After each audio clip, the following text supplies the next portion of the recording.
ஆபீஸ்ல ஒர்க் பண்றவங்க இல்ல ஒரே இடத்துல உட்கார்ந்து இருக்கவங்கள நோட் பண்ணீங்கன்னா ஒரு மாதிரி நெளிஞ்சிட்டே இருப்பாங்க. அதுக்கு என்ன ரீசன்னா பேக் பெயின். அந்த பேக் பெயினை இன்ஸ்டன்டா அப்படி சரி பண்ணலாம்னு இந்த வீடியோல பார்க்கலாம். இல்லங்க, நீங்க ஓவரா பெண்ட் ஆகி இம்ப்ராப்பரா உட்காரனால தான் உங்களுக்கு இந்த பேக் பெயின் ப்ராப்ளம் வந்து கிரியேட் ஆகுது. So practice your sitting poster. இந்த வீடியோல நம்ம சில ஹோம் ரெமெடிஸ் அண்ட் சில டிப்ஸ் அண்ட் ட்ரிக்ஸ் வந்து பார்க்கலாம். இப்போ சில ஹோம் ரெமெடிஸ்லாம் பார்க்கலாம். நீங்க ஒர்க் முடிச்சுட்டு வந்ததுக்கு அப்புறம் உங்களுக்கு எந்த ஏரியால பெயின் இருக்கோ அந்த ஏரியால ஹாட் பேக்கும் ஐஸ் பேக்கும் மாத்தி மாத்தி வச்சுட்டு வாங்க. அதே மாதிரி வெதுவெதுப்பான தண்ணியில ஈக்குவலிப்டஸ் எசென்ஷியல் ஆயிலை ஆட் பண்ணிட்டு நீங்க அந்த தண்ணியை குளிச்சுட்டு வந்தீங்கன்னா உங்களுக்கு வந்து பாடியில் இருக்க எல்லா பெயினையும் ரிலீஃப் பண்ணி கொடுக்கும். கேஸ் உங்களுக்கு பெயின் வந்து ரொம்பவுமே அதிகமா இருந்துச்சுன்னா தரையில வந்து பிளாட்டா படுங்க. அதே மாதிரி சேர்ல வந்து ஸ்ட்ரெயிட்டா உட்காருங்க. ஆப்போசிட் சேர்ல வந்து காலை நீட்டி வச்சுட்டு உட்காருங்க.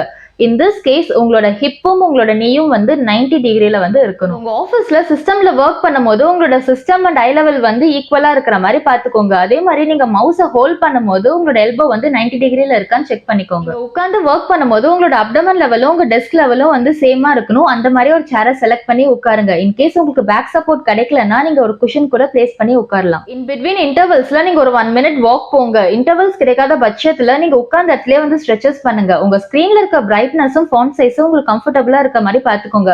இன் கேஸ் இது அன்கம்ஃபர்டபுளா இருந்துச்சுன்னா நீங்க ஃபார்வர்ட் லீன் பண்ற மாதிரி வரும். In that case it causes back pain. நான் சொன்ன எல்லாத்தையும் ட்ரை பண்ணி பாருங்க. தேங்க்யூ.